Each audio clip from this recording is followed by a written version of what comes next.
God is a what God is a Almighty God. All power is vested in Him, and He is the wonder-working God. He has every power to power over all the creation which He made by the word of His mouth. So we worship Him because He is our God. Secondly, He is our Creator. He made us. Here He made us. It's not that we came of our own.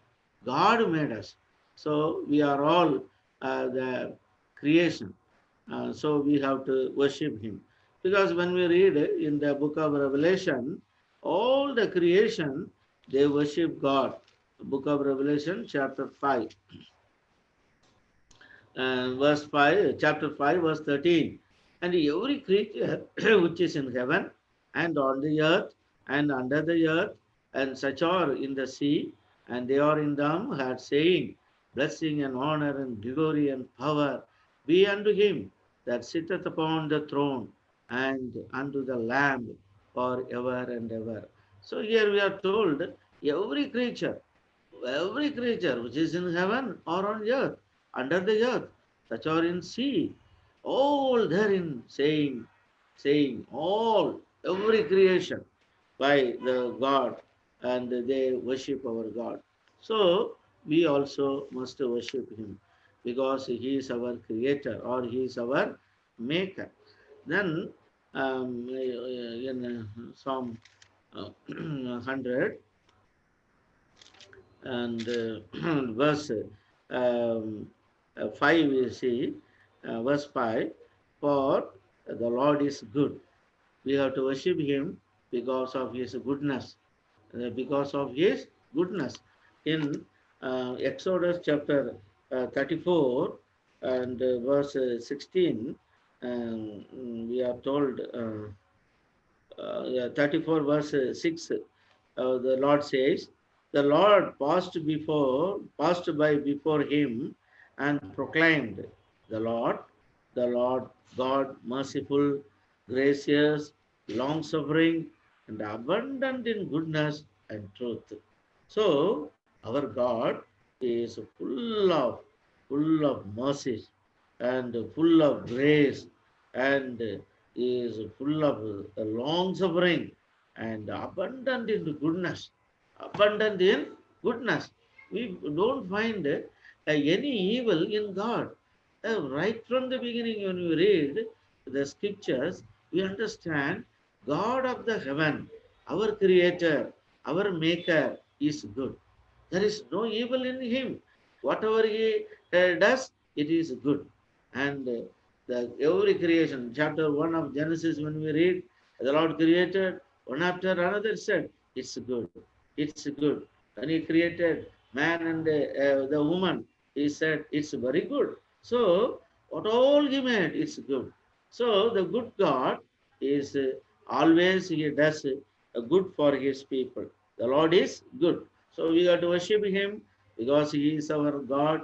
Secondly, he is our creator, he is our maker. Thirdly, he is a good God. Before creating Adam and Eve, he made everything for his well-being. And when Adam sinned, and the good God has given goodness to him, he saw the pitiable condition of Adam and Eve hiding behind the bushes and covering themselves with the leaves, and the God gave them the garments of skin, coats of skin. God gave. Is not good? Yes, really is good. So the greatest goodness of our God is He did not want us to go to hellfire. That's what He sent His only one Son, Jesus Christ, to be an atonement for our sins. So that is the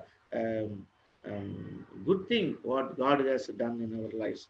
So we got to worship Him because He is good. Everything we find throughout all He is good.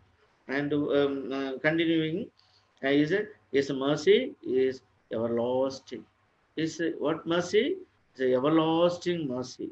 And His truth endureth for all generation. Everlasting mercy and His truth enduring for all generations. Oh, what a wonderful God we have in Christ Jesus. So he is worthy to be worshipped. So this great God, the creator and the maker, he has done something special for we all of us in his son Jesus Christ. He has become our shepherd. Verse 3 we say, for know that the Lord is God. Why is that? Yes, it is He that hath made us, and not we ourselves. We are His people, and the sheep of His pasture. We are the sheep of His pasture. So, in another way, we say He is our shepherd. Our God, in His Son, Lord Jesus Christ, has become our good shepherd.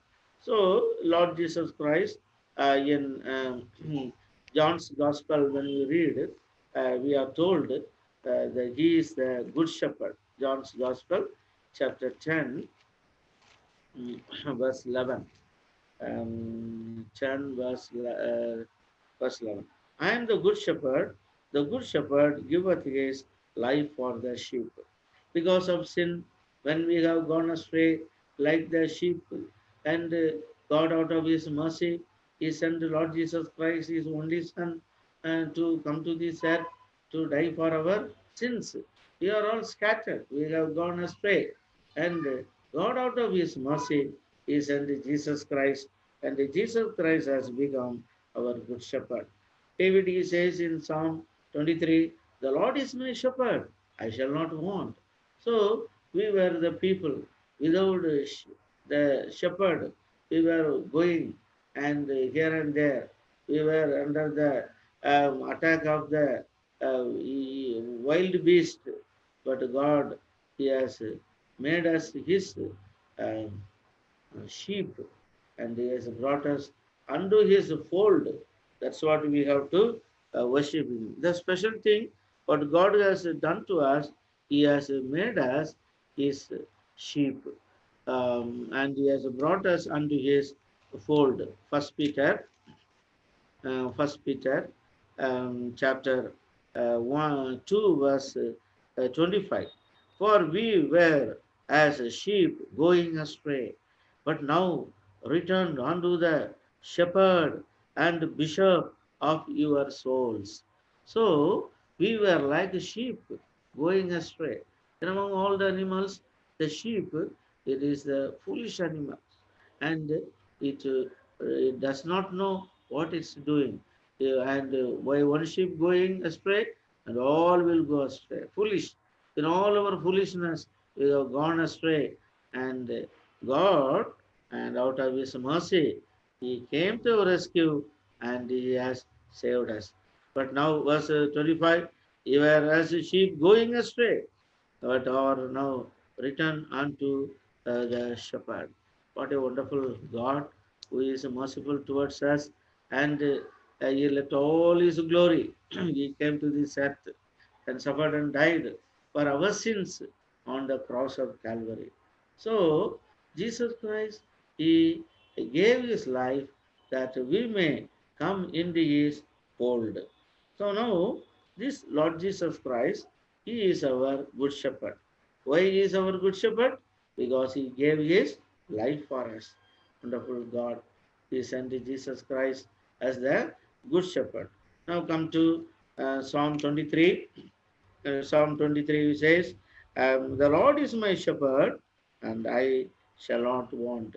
So David's experience. David basically, he was a shepherd, and he says, the Lord is my shepherd, because he knows how that hard it is to take care of the sheep, how to provide and protect and this sheep, he knows.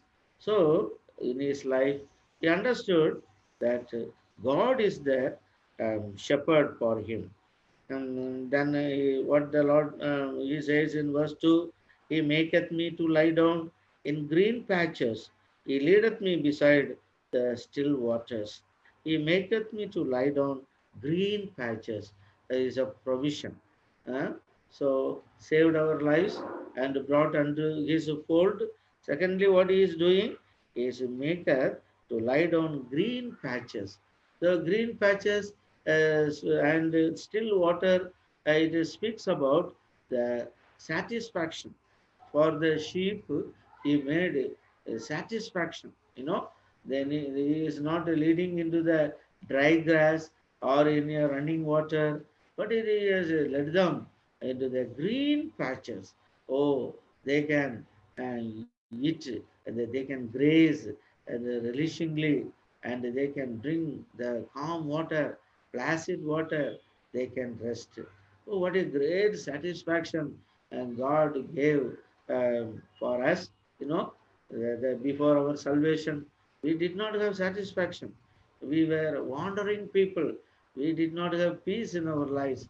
We did not have joy in our lives. But the day when we accepted Jesus Christ, or rather, He has chosen us, His children, and now we have peace, joy unspeakable, full of glory, He has given to us. First Peter chapter 1, verse 8, joy unspeakable and full of glory. And 14:27, the Lord has given John's gospel. He has given us peace. His peace He has given us. Wonderful God. So, He has made a provision of satisfaction in our lives. Still waters He has led us. Oh, wonderful God. And this Lord is always bringing satisfaction in our lives. Psalm 36, verse 8. Psalm 36, verse 8. They shall be abundantly satisfied with the fatness of thy house, and thou shalt make them drink of the river of thy pleasure. The drink of the river of thy pleasure. Satisfaction. When we work and do this thing or that thing, and we are put into pressure. But when we come in the presence of God, we have satisfaction. When we read God's word, we have satisfaction. When we sing unto Him, when we praise Him, when we spend some quiet time in Him, we have a great satisfaction. What is that? Thou shalt make me them to drink the river of thy pleasure. And also in Psalm 81, verse 16, Psalm 81, verse 16, he says, he should have fed them also with the finest of the wheat and with the honey out of the rock, that I should I have satisfied thee. How He satisfies us? By the finest of the wheat and the honey out of the rock. Honey out of the rock. That means the best thing God gives. Through His word, His words is a hidden manna He has given. It's a satisfaction. So God who saved us and brought us unto His fold, and He has become our provider. What provision He makes? The satisfactory provision He makes. We need not worry anything. Of course, we may eat our food, we may drink our water, but we may get satisfaction or no. But the great satisfaction in all the situation God gives to us, that is the provision in Him. And that's what He says in verse 3, Psalm 23, verse 3. He restoreth my soul. He leadeth me in the paths of righteousness for His name's sake. He restoreth my soul. God who restores. He leads in the path of righteousness. He leads us. So how we have to walk, and He gives us His mm, guidelines, guidance to us.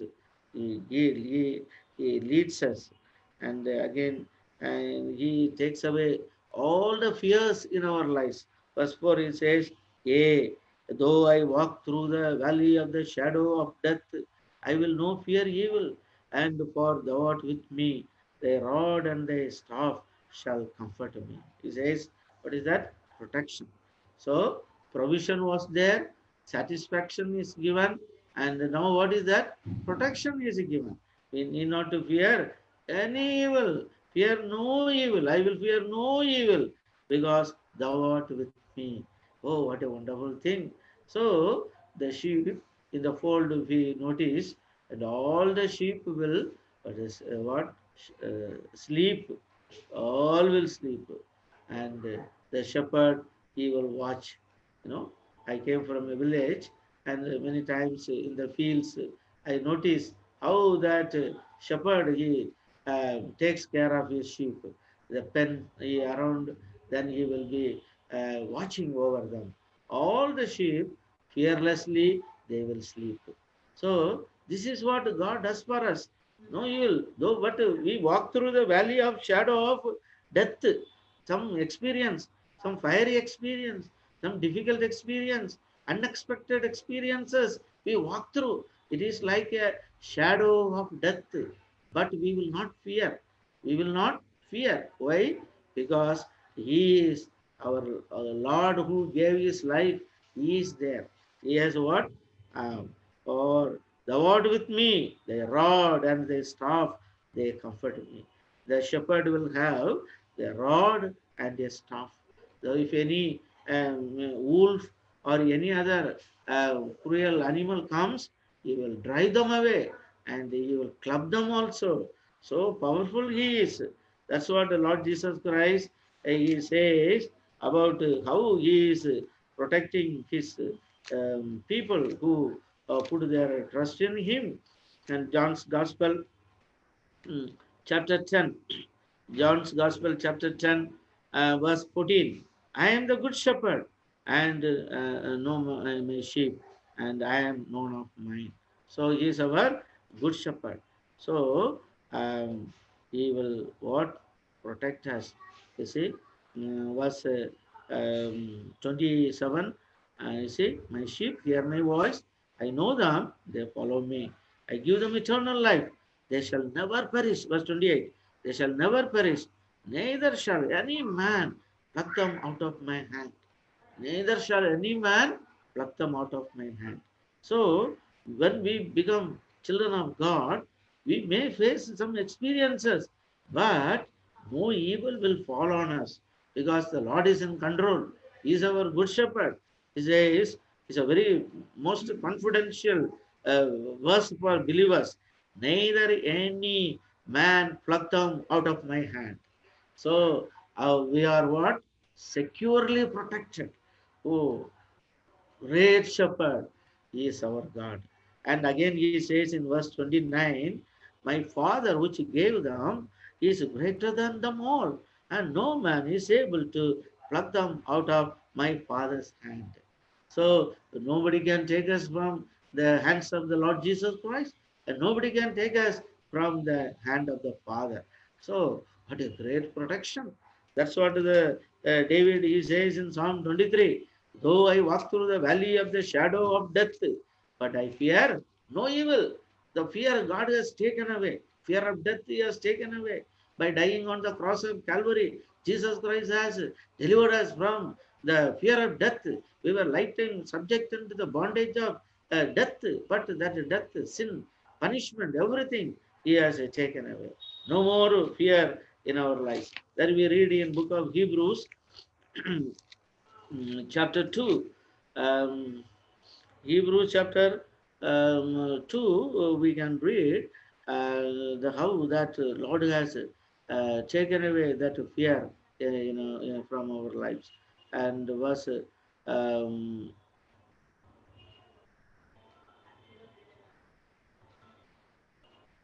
Mm. Verse 14. And so much of them children, partakers of the flesh, and that he also made himself likewise took part of the same, and through the death he might destroy them with power of death, that is the evil. So Jesus Christ, he has power over that death. He has delivered us from the power of that darkness. So we are here this day because the Lord is so gracious and merciful and protecting us and from all danger. So we fear no evil. Then thirdly, we see come back to Psalm 23. What the Lord he says, David he says in verse 5. Thou preparest a table before me in the presence of mine enemies. Anoint my head with oil, my cup runneth over. The third thing is, and he anoint before our enemies, my enemies. So before all those who hate, before all those who do not like us, He anoint us. That means He honor us, and a cup runneth over. That is a blessing. And verse 6, surely goodness and mercy shall follow me all the days of my life, and I shall dwell in the house of the Lord forever. That is the greatest of all the blessings. What is that? Surely goodness and mercy follow me all the days of my life. No, God will never stop His mercy. God will never stop His goodness. All the days of our life, He will take us. Though sometimes we may fail, sometimes we may grieve, but God will correct us and He will take us again back. He is so merciful towards us, and we will dwell in the house of the Lord forever and ever. So that is the greatest of the blessing. So He preserves our soul, and He will present us faultless before the presence of His glory. So in this world He protects us, and in eternity He will present us faultless before the presence of His glory. That we read in book of Jude, book of Jude, verse 24. And now unto Him that is able to keep you from falling and present you faultless before the presence of His glory with exceeding joy. Wonderful verse it is. Now unto Him that is able to keep you from falling. In this world, He will what? Keep us from falling, and He will preserve us and present before the Father. So we worship our God, and because He is our Creator, and we worship Him because He is a mercy and He is good, and we worship Him because He has become our good shepherd. We were like sheep gone astray. He has brought us, and He has become our good shepherd because He gave His life for us on the cross of Calvary. Willingly, He left all His glory, came to this earth, died on the cross of Calvary, and by paying the price, He has delivered us from the power of darkness and brought us unto His fold. And there, what He is doing, He is feeding us, and He is protecting us, and He is preserving us. Preservation. And we are saved for eternity. Our salvation is not for a day, not for upon this earth. Salvation is ever. Once we saved, and we are for saved forever. And fall, and He will take complete charge of us. So this Lord Jesus has become our good shepherd, and He is our great shepherd, and He is our chief shepherd. He is going to come and to take us to be with Him forever and ever. So let us spend some time in worshiping this God as our good shepherd, and the great shepherd, and the chief shepherd, and the shepherd of our soul. He protects us, and He feeds us, and He preserves us unto eternity. So with these few thoughts, let us go to worship.